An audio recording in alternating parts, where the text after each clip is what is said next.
सर्वप्रथम सर्वांना श्री स्वामी समर्थ. स्वामी महाराजांच्या कृपेने तुमच्या सर्व चांगल्या इच्छा पूर्ण होत ही स्वामींचरणी प्रार्थना करते आणि आजच्या व्हिडिओला सुरुवात करते. तर यावर्षी मकर संक्रांत 14 जानेवारी 2025 मंगळवार रोजी आलेली आहे. संक्रांतीचे फळ मंगळवार रोजी दिनांक 14 जानेवारी 2025 शके 1946 पौष कृष्ण 1 रोजी सकाळी 8:54 सूर्य मकर राशीत प्रवेश करीत आहे. संक्रांतीचा पुण्यकाळ मंगळवारी 14 जानेवारी 2025 रोजी सकाळी 8:54 पासून संध्याकाळी 4:54 राहणार आहे. बऱ्याच लोकांना पुण्यकाळ, संक्रांतीचा पुण्यकाळ काय असतो, तर पुण्यकाळ म्हणजे या काळात जर आपण पुण्य कर्म केलं तर हजारो पटीने सूर्य देवता आपल्याला भरभरून देत असतात. म्हणून जी सेवा करायची असेल, जे दानधर्म करायचे असेल ते आपल्याला याच पुण्य काळात करायचं आहे. 100 नाही 1000% फळ आपल्याला जीवनात नक्की मिळत असतं. म्हणून 14 जानेवारी 2025ला मकर संक्रांतीला सकाळी 8:54 पासून संध्याकाळी जवळजवळ 5 वाजेपर्यंत हा पुण्यकाळ असणार आहे. मकर संक्रांतीचा पुण्यकाळ संध्याकाळी 5 वाजेपर्यंत असणार आहे. जे काही दानधर्म करायचे असेल, ज्या काही सेवा करायच्या असेल, माझ्या मैत्रिणी, माझे दादा सर्वांनी या काळात नक्की करा. मी म्हणत नाही डोंगरा एवढी सेवा करा, तीळभर तर सेवा आपण थोडीशी करू शकतो. स्वामींची सेवा करा, आपल्या कुलदेवीची करा, तुम्ही ज्या देवी देवतांना मानतात त्या देवांची केली तरीही चालेल. तीळभर केलेली सेवासुद्धा सूर्यनारायण आपल्याला भरभरून नक्कीच देणार आहे. तर यावर्षी संक्रांत देवीने पिवळे वस्त्र परिधान केलेले आहे. म्हणून महिलांनो, पिवळा रंग यावर्षी वर्ज्य आहे. महिलाच नाही, पुरुष दादासुद्धा यावर्षी पिवळा रंग अजिबात घालू नका. बाकी बरेचसे कलर आहे, जेणेकरून हिरवा कलर आहे, लाल कलर आहे, ऑरेंज कलर आहे, गुलाबी आहे, मोरपिशी असे सर्व रंग आपण परिधान करा. आणि त्यात काळा रंग खूप खास असतो. संक्रांतीला काळा रंग परिधान करा. फक्त पिवळा सोडून द्या आणि बाकी सर्व रंग तुम्ही आनंदाने परिधान करा. बरेचसे मनात प्रश्न असेल, हळद वापरावी का, लावावी का, सोन्याचे दागिने घालावे का, तर सोनं नाणं किंवा हळद असेल, या गोष्टी आणि वस्त्र या वेगवेगळ्या गोष्टी असतात. फक्त ज्या वर्षी संक्रांत देवी ज्या रंगावर येत असते तो रंग फक्त वर्ज्य असतो. बाकी सर्व आपण जसं दरवर्षी मकर संक्रांतीला करतो त्याचप्रमाणे हा सण आनंदाने साजरा करायचा आहे. मकर संक्रांती दिवशी सौभाग्यवती स्त्रियांनी पूजा कशी करावी, नवविवाहित जोडप्यांची पहिली संक्रांत, लहान मुलांचे बोरनान असेल ते कसे करावे, त्याचबरोबर या दिवशी दानधर्म काय करावा. आपण वाण देतो म्हणजे मकर संक्रांती ते रथसप्तमी हा काळ आपण महिलांसाठी हळदी कुंकवाचाच हा काळ असतो असं म्हटलं तरी काही चुकीचं नाही. याच वेळात, याच काळात म्हणजे मकर संक्रांती ते रथसप्तमीपर्यंत आपण आपल्या घरात आपल्या म्हणजे वेळेनुसार आपण हळदी कुंकवाचा कार्यक्रम करत असतो. तर त्या हळदी कुंकवाच्या कार्यक्रमात आपण काहीतरी भेटवस्तू, वाण आपण महिलांना, सवाष्ण स्त्रियांना देत असतो. ते वाण देताना कोणत्या वस्तू द्याव्या, कोणत्या वस्तू देऊ नये, संपूर्ण माहिती आजच्या व्हिडिओमध्ये मी तुम्हाला सांगणार आहे. व्हिडिओ शेवटपर्यंत बघा, कुठंही स्किप करू नका. चॅनलवर नवीन असाल आपल्या चॅनलला नक्की सबस्क्राईब करा. कमेंटमध्ये जरूर सर्वांनी लिहा श्री स्वामी समर्थ. तर मकर संक्रांत हा सण महाराष्ट्रातील गृहिणींचा, महिलांचा अतिशय आवडता सण आहे. या दिवशी महिला घर आवरून स्वच्छ करून, नवीन साडी वस्त्र परिधान करून, दागिने, नाकात नथ घालून, साज शृंगार करून अतिशय छान तयार होऊन बोळक्यांची म्हणजे सुगड पूजन करत असतात. आणि आपल्या सुख संसारासाठी, आपल्या घरादारासाठी सुख संपत्ती, धनधान्य कमी पडू नये म्हणून देवांजवळ मागणं मागतात. पतीला, मुलांना दीर्घायुष्य, त्याचबरोबर पतीची, मुलांची प्रगती व्हावी म्हणून देवांजवळ प्रार्थना करत असतात.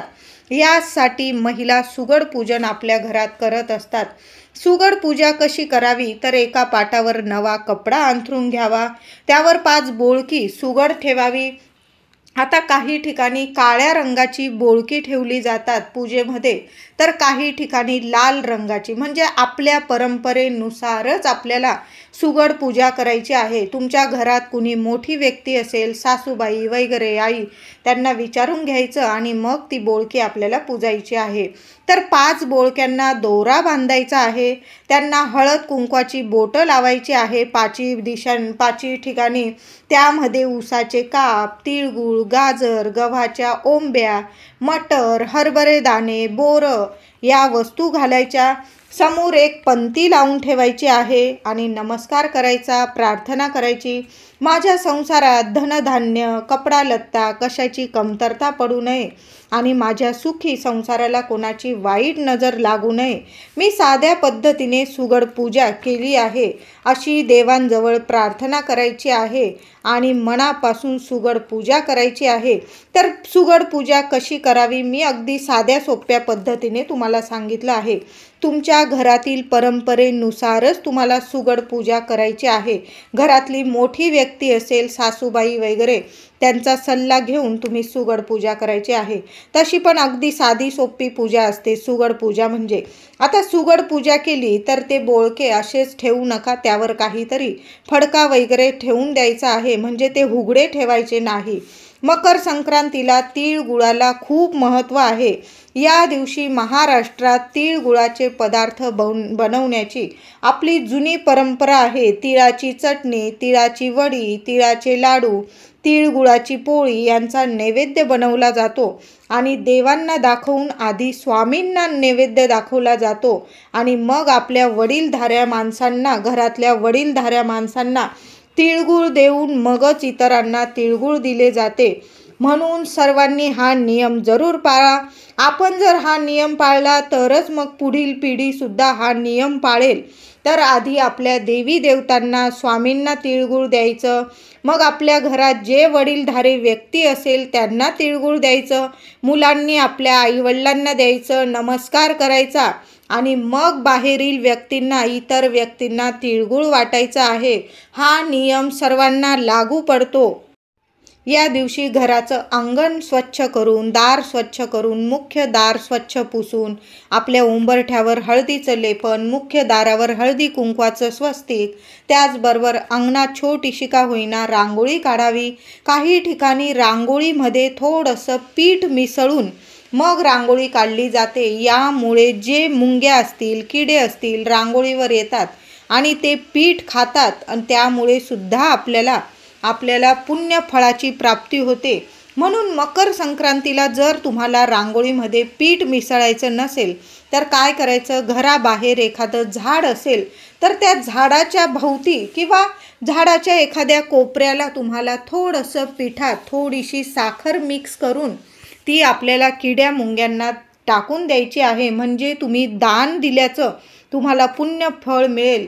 जसे जसे हे किड्या मुंगे ते पीठ आणि साखर खातील तशी तशी दुःख दारिद्र्य तुमच्या घरातून, जीवनातून, मुलांच्या आयुष्यातून नक्कीच दूर होतील. म्हणून मकर संक्रांतीचा हा पुण्य काळ खूप महत्त्वाचा असतो. या छोट्या मोठ्या गोष्टीसुद्धा आपल्याला बऱ्याच काही गोष्टी आपल्याला देऊन जातात. म्हणून किड्या मुंग्यांचं पोटसुद्धा या दिवशी नक्की भरा. चिमूटभर पीठ आणि चिमूटभर साखर आपल्या आयुष्यात नक्कीच सुख संपत्ती घेऊन येणार आहे, दुःख दारिद्र्य दूर करणार आहे. मकर संक्रांतीला नवीन लग्न झालेल्या मुलीला माहेरकडून काळी साडी, हळद कुंकूची कुरई म्हणजेच करंडा देऊन तीळ गुळ वापरून दागिने बनवून तिला ते दागिने परिधान करायला देतात. जावाई बापूंना चांदीची वाटीत, ती वाटीत तिळगुळ घालून द्यायची आपली प्रथा, परंपरा आहे. आता समजा सगळ्यांना चांदीची वाटी परवडेल असं नाही. जावाई पहिल्या मकर संक्रांतीला जर मुलगी आणि जावाई तुमच्या घरी आलेले असतील आणि समजा आता तुम्हाला चांदीची वाटी तिळगुळ घालून जावायला देणं परवडत नाही, कारण चांदी असू द्या, सोनं असू द्या, आपल्या मध्यमवर्गीय लोकांना आपल्याला परवडत नाही. मग अशा वेळी काय करायचं तर आपण एखादी तांब्या पितळाची वाटी तर देऊ शकतो, अगदी लहानशी का होईना. एक तिळगुळाचा लाडू बसेल एवढी छोटीशी वाटी तुम्ही जावयाला तिळगुळाचा लाडू घालून अवश्य द्या. यामुळे आपल्या लेकीच्या संसारात सुख, शांतता, आरोग्य निर्माण होतं आणि आपल्या लेकीचा संसारात कधीच अडीअडचणी येत नाही. म्हणून ज्यांचे लग्न झालेले आहे नवीन, त्या जर माहेरी गेलेले असतील तर त्यांच्या आई वडिलांनी मुलीचा तर पाहुणचार कराच. तुम्हाला जी काळी साडी द्यायची, दागदागिने द्यायचे, हलव्याचे वगैरे ते देऊन तिची पहिली संक्रांत अगदी आनंदाने साजरी करा. पण जावाई बापूंचा पण मानपान तुम्ही करतच असाल. तुम्हाला जर चांदीची वाटी तिळगुळ घालून जमत असेल द्यायला तर मी म्हणेल नक्की द्या. आता ज्यांना जमत नाही त्यांनी काय करायचं, तांब दान करणं खूप शुभ ठरतं मकर संक्रांतीला. आणि कधी पण जावाई बापूंना दान द्यायचं असेल, आपल्याला काहीतरी वस्तू द्यायची असेल तर मग तुम्ही तांब्याचं दान देणं खूप शुभ ठरतं. म्हणून आपल्याला तांब्याच्या वाटीत त्यांना तिळगुळ द्यायचं आहे. जेव्हा 3 वर्षातून धोंड्याचा महिना येतो तेव्हा सुद्धा जावाई बापूंना, बहिणी भाच्यांना, मामा असू द्या, मामी असू द्या किंवा आजी आजोबा, त्यांना तांब्याचं दान जेव्हा देतो आपण, तांब्याचा दिवा, वाटी, ते सुद्धा खूप शुभ ठरतं. म्हणून मकर संक्रांतीला जावाई बापू आलेलेच असतील घरी पाहुणचार घेण्यासाठी, पहिली संक्रांत आपल्या बायकोसोबत करण्यासाठी, सण साजरा करण्यासाठी किंवा तिला घेण्यासाठी आलेले असतील तर त्यांच्या हातात अगदी छोटीशी तांब्याची वाटी द्या आणि त्या वाटीत एक तिळगुळाचा लाडू अवश्य घालून द्या. बघा, तुमची मुलगी कायम सुखी राहील. मकर संक्रांतीला संध्याकाळी सवाष्ण महिलांना हळदी कुंकूला बोलावून त्यांना हळदी कुंकू, अत्तर लावून वाण दिले जाते. मकर संक्रांतीला एकमेकांच्या घरी जाऊन तिळगुळ दिले जाते व क्रोध, लोभ, भांडण विसरून एकमेकांशी गोड बोलायचे आणि आपल्या स्नेहसंबंध वाढवण्याचा प्रयत्न नक्कीच करायचा. मैत्री नक्कीच वाढवायची. म्हणून या दिवशी म्हणतात, तिळगुळ घ्या, गोड गोड बोला. म्हणून संक्रांतीच्या दिवशी सर्वांना, अगदी शत्रू जरी असला ना, त्याच्या हातात तिळगुळ नक्कीच द्या. नक्की स्नेहसंबंध नक्कीच वाढतील. संक्रांतीच्या दिवशी लहान मुलांचे बोरन्हाण करायची महाराष्ट्रात जुनी परंपरा आहे, आपली प्रथा आहे. या दिवशी लहान मुलांना हलव्याचे दागिने घालून, नवीन कपडे घालून संध्याकाळी एका पाटावर किंवा चौरंगावर बसवले जाते. आजूबाजूतील मुलं किंवा शेजारपाजारचे लहान मुलांना आनंदाने घरी बोलावून एका भांड्यात कुरमुरे म्हणजे चुरमुरे, तिळगुळ, साखर फुटाणे, बोरं, चॉकलेट या सर्व गोष्टी मिक्स करून आपल्या लहान बाळाच्या डोक्यावर, त्याच्या डोक्यावर अलगद अभिषेक केला जातो. हा लहान मुलांचा सोहळा अतिशय नेत्रदीपक इतका सुंदर असतो की लहान मुलंच काय, आपल्याला सुद्धा अगदी बघून आनंद होतो. सर्व लहान मुलांना खूप मज्जा, आनंद येतो. सर्व लहान मुलं यात इतकी रमून जातात. म्हणून तुम्हाला जर बोरन्हाण करायचं असेल तर संक्रांतीला किंवा रथसप्तमीपर्यंत सुद्धा बोरन्हाण करू शकतात. म्हणजे आपण जशा महिला रथसप्तमीपर्यंत, मकर संक्रांती ते रथसप्तमी आपण महिलांना बोलवून हळदी कुंकू करत असतो आपल्या सवडीनुसार, जेव्हा आपल्याला जमेल. कारण काही माझ्या मैत्रिणी ऑफिसला जात असतील, त्यांना रविवारची वगैरे सुट्टी, शनिवार रविवार किंवा त्यांना जेव्हा सुट्टी असेल तेव्हा त्या हळदी कुंकवाचा कार्यक्रम करतात. म्हणजे रथसप्तमीपर्यंत हे कार्यक्रम आनंदाने आपण करू शकतो.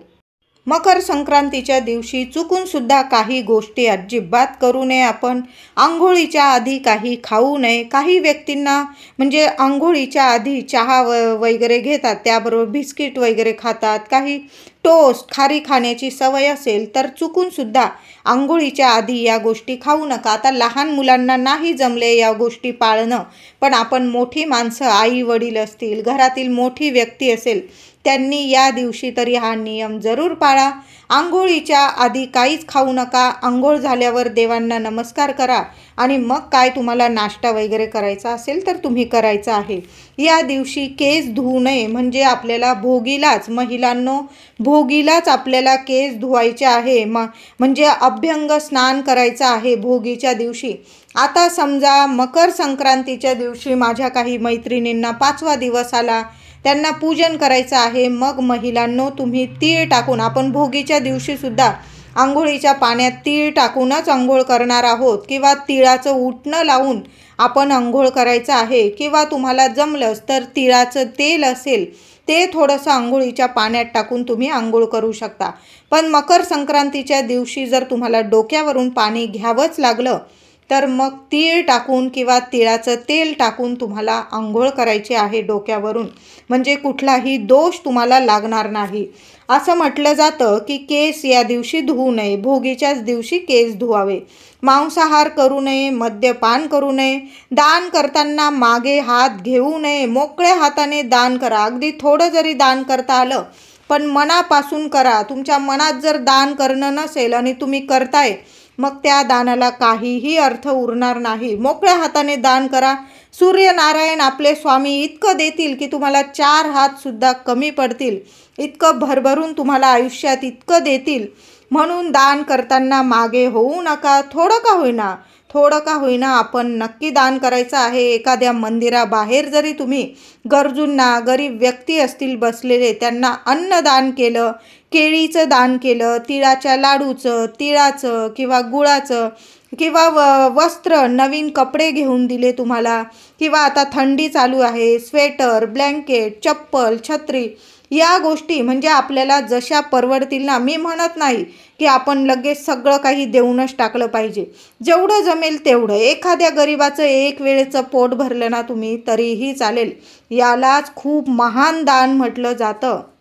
मकर संक्रांतीच्या दिवशी रागवू नका, रुसू नका, चिडचिड करू नका, कुणाला नाराज करू नका, अपशब्द बोलू नका. आपल्या बोलण्यावर ताबा ठेवायचा आहे, म्हणजे घरात शांतता ठेवायची आहे.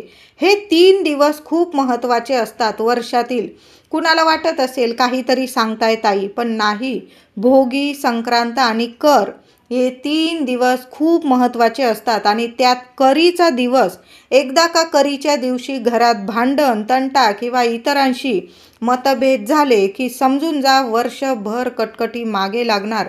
म्हणून भोगी ते संक्रांत, कर, किंक्रांत हे 3 दिवस कुणाशीच वादावाद, मौन धरून घ्या, पण कुणाशी वादावाद होणार नाही याची कृपया सर्वांनी काळजी घ्यायची आहे.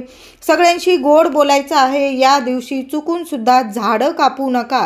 तुम्हाला झाडं लावायची असतील तर सोन्यासारखा दिवस आहे. तुमच्या घरादारात, अंगणात झाडं लावायची असतील तर या दिवशी एक का होईना चुकूनसुद्धा झाडं तोडू नका. झाडं लावायची असेल तर आनंदाने लावू शकता तुम्ही. मकर संक्रांतीचे दिवस असतात, झाडं लावू शकतात, झाडं अजिबात तोडू नका. संक्रांत हा सण 3 दिवसांचा असतो. पहिला दिवस भोगीचा असतो. या दिवशी अभ्यंग स्नान केले जाते. तीळ लावून भाकरी, भोगीची मिक्स भाजी, खिचडी, वांग्याचे भरीत, तिळाची चटणी असा छान जेवणाचा बेत बनवला जातो. देवांना नैवेद्य दाखवला जातो आणि नंतर घरातील कुटुंबीय जेवत असतं. पण भोगीची भाजी किंवा खिचडी बनवताना महिलांनो त्यात मसूरची डाळ किंवा अख्खा मसूर अजिबात वापरू नका. म्हणजे आपल्याला पुण्यफळ मिळण्याऐवजी आपण पापांचे भागीदार होतो. म्हणून संक्रांतीच्या काळात आणि भोगीच्या दिवशी खिचडी किंवा भोगीची भाजी बनवताना मसूर किंवा मसूरची डाळ वर्ज्य आहे. दुसरा दिवस मकर संक्रांतीचा, या दिवशी दुसरा दिवस हा मकर संक्रांतीचा असतो. या दिवशी सवाष्ण स्त्रिया एकमेकींना हळदी कुंकू लावून वाण लुटत असतात, सौभाग्याचं वाण देतात. तसेच नवीन लग्न झालेल्या जोडप्यांसाठी पहिली संक्रांत खूप खास असते. या दिवशी 5 वर्षाखालील लहान मुलांचे बोरनान खूप आनंदाने केले जाते.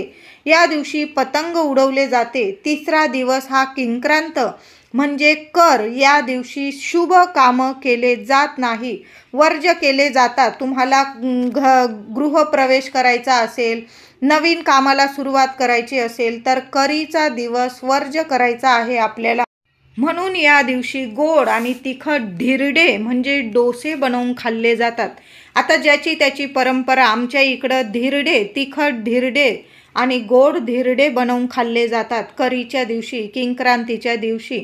या दिवशी घरात जेवढी शांतता राहील तेवढी शांतता ठेवायची आहे. करीच्या दिवशी का एकदा कटकट आपल्या पाठीमागे लागली की मग वर्षभर कटकट लागते. म्हणून करीच्या दिवशी खूप जपायचं असतं. या दिवशी घरात बाहेर शांतता ठेवायची आहे. कुणाशी वादविवाद अजिबात करू नका, टाळायचे आहे या गोष्टी. मकर संक्रांतीचे खास आकर्षण म्हणजे काळे कपडे घातले जातात. मकर संक्रांत हा सण जानेवारी महिन्यात साजरा केला जातो. जानेवारीत कडकडीत थंडी असते. मकर संक्रांत ही उत्तरायणाच्या काळात येते. या दिवशी सूर्य मकर राशीमध्ये प्रवेश करतो. मकर संक्रांती दिवशी सूर्य त्याची दिशा उत्तरेकडे बदलतो. हा दिवस हिवाळ्याचा, थंडीचा शेवटचा दिवस असतो आणि कडकडीत थंडीचा दिवस असतो आणि उन्हाळ्याची सुरुवात होत असते. यामुळे या दिवशी संपूर्ण हिवाळ्यापेक्षा जास्त थंडी असते. अशा वेळेस काळ्या रंगाचे कपडे घालणे फायद्याचे ठरते. काळ्या रंगाचे कपडे उष्णता निर्माण करतात. यामुळे थंडीपासून आपले रक्षण होण्यास मदत होते. महाराष्ट्रात तर मकर संक्रांतीच्या दिवशी काळ्या साड्या, काळे कपडे अवश्य घातले जातात. दरवर्षी संक्रांत कोणावर सुद्धा येऊ शकते व त्यांना ती त्रासदायक ठरू शकते. मानले जाते अशा गोष्टी मानल्या जातात. आता जे मानतात ते मानतात, कुणी मानत नसेल तर नका मानू.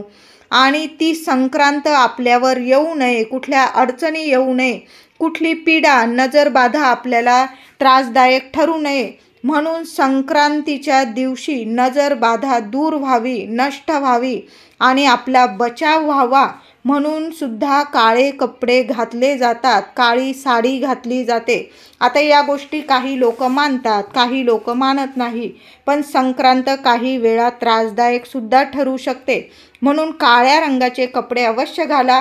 म्हणजे जी काही इडापिडा असते त्याच दिवशी नष्ट होते आणि वर्षभर आपल्याला सुख, शांती, सुख, सौभाग्य नक्कीच मिळत असतं. मकर संक्रांतीच्या दिवशी प्रत्येक महिलेने आपल्या हातात हिरव्या काचेच्या बांगड्या अवश्य घालायच्या आहे. त्याचबरोबर तुमच्याकडं लाखेची बांगडी असेल किंवा तुमच्या सोन्याच्या बांगड्या असेल त्या काचेच्या बांगड्यामध्ये अवश्य घाला. काचेच्या बांगड्या भरताना किंवा घेताना 1-2 बांगड्या जास्तीच्या मागून घ्यायच्या म्हणजे आपल्या सुख सौभाग्यात कायम वाढ होत राहते. काचेच्या बांगड्या भरत असाल तर हा नियम जरूर पाळायचा आहे. आता मकर संक्रांती ते रथसप्तमी प्रत्येक महिला आपण आपल्या घरात हळदी कुंकवाचा कार्यक्रम करत असतो, वाण लुटत असतो, भेटवस्तू देत असतो सवाष्ण स्त्रियांना. तर कोणत्या वस्तू द्यायच्या आणि कोणत्या वस्तू द्यायच्या नाही, तर आपल्याला वस्तू द्यायच्या आहे त्या पहिले सांगते मी तुम्हाला. कोणत्या वाण द्यायच्या आहे वस्तू, तर आपण काचेच्या बांगड्या तुम्ही हिरव्या रंगाच्या देऊ शकता. त्याचबरोबर नारळ देऊ शकता, हळदी कुंकवाची डब्बी म्हणजेच करंडा देऊ शकता, दिवे देऊ शकता, तांब्या पितळाचे दिवे देऊ शकता किंवा स्टीलचे दिवे किंवा इतर वस्तू देऊ शकता. तांबे पितळाच्या वस्तू, नारळ, तिळगुळ, साखर, तुळशीचे रोप, त्याचबरोबर ब्लाऊज पीस, हात रुमाल, तांदूळ, छोटे छोटे तांदळाचे पॅकेट, डाळीचे पॅकेट, रवा, तुपाचं छोटंसं पॅकेट, रव्याचे पॅकेट अशा वस्तू आपण वाण म्हणून द्याव्या. यामुळे लक्ष्मी नारायण प्रसन्न होतात आणि अखंड लक्ष्मी आपल्या घरात वास करते. यामुळे आपल्या घरात आपल्याला कशाला कमी पडत नाही. म्हणून वाण देत असाल तुम्ही तर या वस्तू मी तुम्हाला सांगितल्या, यापैकी तुम्हाला जी वस्तू द्यायची असेल, तुमच्या खिशाला जी वस्तू परवडत असेल ती वस्तू आपण वाण म्हणून द्यायची आहे. आता चुकून सुद्धा वाण म्हणून या वस्तू अजिबात देऊ नका. त्यामध्ये प्लॅस्टिकच्या वस्तू असेल अजिबात देऊ नका. सुरी असेल, कात्री असेल, किसणी असेल म्हणजे धारदार वस्तू आणि लोखंडाच्या वस्तू अजिबात देऊ नका. त्यामुळे आपली ग्रह दशा बिघडत असते आणि बऱ्याच अडचणींना आपल्याला सामोरं जावं लागतं. तेल असेल किंवा वापरलेल्या वस्तू असेल, तुमचे कपडे असतील वापरलेले, तर संक्रांतीच्या काळात अजिबात कुणाला देऊ नका आणि वाण म्हणून तर अजिबात देऊ नका. तेल तर अजिबात देऊ नका. आणि तुम्हाला जर साडेसाती असेल तर तेल अजिबात देऊ नका. किंवा तुमच्या घरात कुणाला साडेसाती असेल तर तुम्ही अजिबात तेल वगैरे दान अजिबात देऊ नका. गाईचं तूप असेल छोट्याशा पॅकेटमध्ये तुम्हाला वाटायचं असेल वाण म्हणून तर तुम्ही देऊ शकता. यात काहीच चुकीचं नाही. त्याचबरोबर भोगी, संक्रांत आणि किंक्रांत. चुकूनही कुणाला आपल्या घरातून किंवा खिशातून पैसे अजिबात देऊ नका. यामुळे नात्यामध्ये दुरावा निर्माण होईल आणि तुम्ही दिलेले पैसे तुम्हाला कधीच परत मिळणार नाही. म्हणून भोगी, संक्रांत आणि किंक्रांत आपल्या घरातली लक्ष्मी, महिलांनो किंवा माझे पुरुष दादा असतील, अगदी तुमची जवळची जरी व्यक्ती असेल तरी पण अजिबात देऊ. त्याचबरोबर महिलांनो, संक्रांत असू द्या, भोगी, कर या तिन्ही दिवशी संध्याकाळी दूध, दही, हळद, मीठ, तुरटी, साखर, पैसे कुणालाच उसणं पासणं देऊ नका. तसं पण कधीच संध्याकाळी या गोष्टी कुणालाच उसण्या पासण्या देऊ नका. त्याचबरोबर तुमच्या वापरलेल्या साज शृंगाराच्या वस्तू असतील इतर महिलांना अजिबात देऊ नका. म्हणजे तुमचं सुख, सौभाग्य, तुमची लक्ष्मी तुम्ही इतरांना देत आहात याचा अर्थ असा होतो. याचे वाईट परिणाम जीवनात तुम्हाला भोगावे लागतील. म्हणून सांगते, या गोष्टी अजिबात कधीच देत जाऊ नका. संध्याकाळी तर अजिबात देऊ नका. आणि संक्रांतीचा काळ खूप महत्त्वाचा असतो. आपल्या सुख सौभाग्याच्या वस्तू असतील, तुम्ही वापरलेल्या बांगड्या असू द्या, तुमची साडी वगैरे असू द्या, इतरांना देऊ नका. या दिवशी सर्वांनी सूर्योदय नक्की बघायचा आहे, लवकर उठायचं आहे आणि घरातल्या महिला असो, पुरुष व्यक्ती असो, सूर्याला अर्घ्य द्यायचा आहे. पाण्यात थोडीशी चिमूटभर तीळ टाका, पांढरीच तीळ टाकायची आहे. हळद, कुंकू पाण्यात टाका. तुम्ही कुंकू जरी टाकलं फक्त आणि थोडीशी तीळ, थोडीशी फुलांच्या पाकळ्या आणि मग सूर्यनारायणाला ओम सूर्याय नमः हा मंत्र जपत आपल्याला सूर्यनारायणाला अर्घ्य द्यायचा आहे. आणि बाकी लहान लेकरं असतील, नमस्कार करा, दर्शन घ्यायचं आहे सूर्यनारायणाचं. सूर्यनारायणासमोर तुम्हाला एक दिवा अवश्य लावायचा आहे. आपल्या घराचा सुख शांतीसाठी, मुलांच्या प्रगतीसाठी, भरभराट व्हावी, आपल्या आयुष्यातील अंधार दूर व्हावा आणि आपल्या घरात यशप्राप्ती व्हावी, सोन्यासारखी प्रगती व्हावी, आपल्या लेकराबाळांची प्रत्येक इच्छा पूर्ण व्हावी. म्हणून सूर्यनारायणासमोर अर्घ्य दिल्यानंतर एक दिवा अवश्य लावायचा आहे. दिव्याखाली फुलांचं आसन द्यायचं आहे. तुम्हाला संक्रांतीला तुळस तोडू नका, तुळशीची पूजा करायची आहे. चिमूटभर तीळ पाण्यात घालून तुळशीला अर्पण करायचे आहे. संक्रांतीला तूप, मूगडाळ, तांदूळ, मीठ, नवी साडी, नथ, हळदी कुंकू या वस्तू खरेदी करणं खूप शुभ ठरतं. म्हणून महिलांनो, तुम्हाला या वस्तू खरेदी करायच्या असतील तर मकर संक्रांतीला अवश्य खरेदी करा तुम्ही. त्याचबरोबर मंगळवार रोजी या दिवशी मकर संक्रांती आलेली आहे. या दिवशी आपल्याला हनुमान मंदिरात अवश्य जायचं आहे. इतर देवी देवतांच्या मंदिरात तर जाच तुम्ही, पण हनुमान मंदिरात जरूर जा. एक तिळाच्या तेलाचा दिवा हनुमानांसमोर जय श्रीराम बोलून लावून द्या. काहीच बोलू नका. तुमच्या जीवनात किती अडचणी आहे, जय श्रीराम बोलून एक दिवा हनुमानांसमोर जरूर लावा. आता समजा तुमच्या घराजवळ मारुती मंदिर असेल, तिथं सुद्धा तुम्ही जाऊ शकता आणि तिथं सुद्धा तिळाच्या तेलाचा दिवा लावू शकता. तिळाचं तेल नसेल, इतर तेलाचा दिवा लावा आणि चिमूटभर पांढरी तीळ त्या दिव्यात टाकून द्या. म्हणजे तिळाच्या तेलाचा दिवा लावण्याचं पुण्य फळ आपल्याला मिळणार आहे. आणि गूळ फुटाण्याचा नैवेद्य हनुमानाला अर्पण करायचा आहे. बरेचसे संकट त्याच दिवशी टळून जाणार आहे. हनुमान मंदिरात जाऊन दर्शन जरूर घ्यायचं आहे. आता महिलांनो, खूप खास उपाय सांगत आहे. सर्व महिलांनी आपल्या घरादारासाठी, मुलाबाळांसाठी, पतिदेवांसाठी नक्की करा.